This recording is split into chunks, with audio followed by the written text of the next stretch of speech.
Now, 3 Tshwane Metro Police officers and a suspected drunk driver have died in a head-on collision in Pretoria West. The crash happened in the early hours of today. For more on this story, we're joined now by TMPD Spokesperson Mahamba. Dada Mahamba, thank you very much for joining us on eNCA. Just take us through exactly what happened. I believe the other vehicle was, directed on oncoming traffic. How did the Metro Police officers eventually bump into them? Good morning, Maseko and Chio. Firstly, we'd like to, as a department, to send condolences to the families, friends, and colleagues of our members. Thirdly, yes, we are going to confirm what happened this morning. What happened is that, Maseko, our members suspected the vehicle that was driving recklessly around CBD, and they tried to stop the certain motor vehicle, of which the driver could not stop. And they changed the insured until the members are requested backup from their other colleagues in the Pretoria West area. That's why now, when the backup responded, 3 of our members were driving in our TMPD marked vehicle. They collided head-on with this car that was driving, facing oncoming traffic at N4 just before Trans-Orange Street. Unfortunately, as indicated, all our 3 members died on scene, and the suspect that was driving the same motor vehicle also died on the scene, of which the lady who was a passenger in the suspect's vehicle was rushed to the nearest hospital with injuries.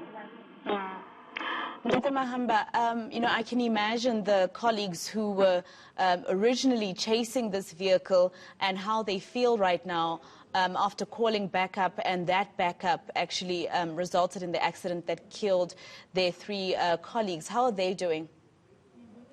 It's very sad, Maseko, to our colleagues. Hence, as a department, we immediately involved our employee wellness department just to make sure that they give counseling to other members. And again, we are in a process of informing the families or the relatives of our members. And at this stage, we are not going to reveal their identities until we are sure that their next steps have been formally informed. But we are almost done with that process. As soon as it's been finalized, we will announce or we will reveal their identities. But again, as I'm saying, we are shocked as a department. We could not expect this. And our members, they were trying to save the community or the other motorists from this suspect who was driving recklessly in the CBD. But unfortunately, they were not aware that they're going to put their lives in danger. But what can you say? It's the nature of our job. We know that we are facing with these challenges daily. But even when they happen, it comes as a shock to us. So we are saying our members, they are still shocked at this stage, but we are going to offer them counseling that they do. How do these situations work, Dada Mahamba, when, the driver who was obviously driving recklessly has also passed away? I know that the woman that he was traveling with is being treated in hospital, but what happens in cases like this when a case is opened? It doesn't look like any justice will be served to the families of the 3 officers anyway. Lawfully, what's going to happen now, we have opened a capable homicide case that is being investigated further by local SAPS. And yes, the lady in question, she'll be questioned as to establish what was the reasoning for them to be around that time. Because we know that now we're during in the lockdown period, people are not supposed to travel during from 10 p.m. until 5 a.m. So we are surprised by the movement of some people that are still roaming around the streets unwanted. So we are going to question definitely the lady who survived as to where they were heading to.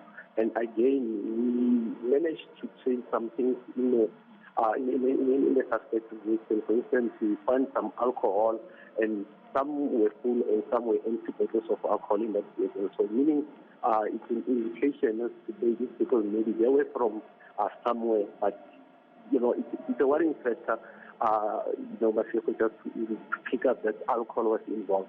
And I should emphasize that over this weekend, we alone at TMPD had to attend to over 80 accidents that occurred in the entire city, and most of them alcohol is involved. So, but what we are going to do now in the department, we continue to embark on these operations. We will continue to search the premises that alcohol has been sold. We are going to visit this target, these places of entertainment, and make sure that they close on time. We will rate them just to make sure we continue to save lives. Well, condolences to you and your colleagues, TMPD spokesperson Isaac Mahamba.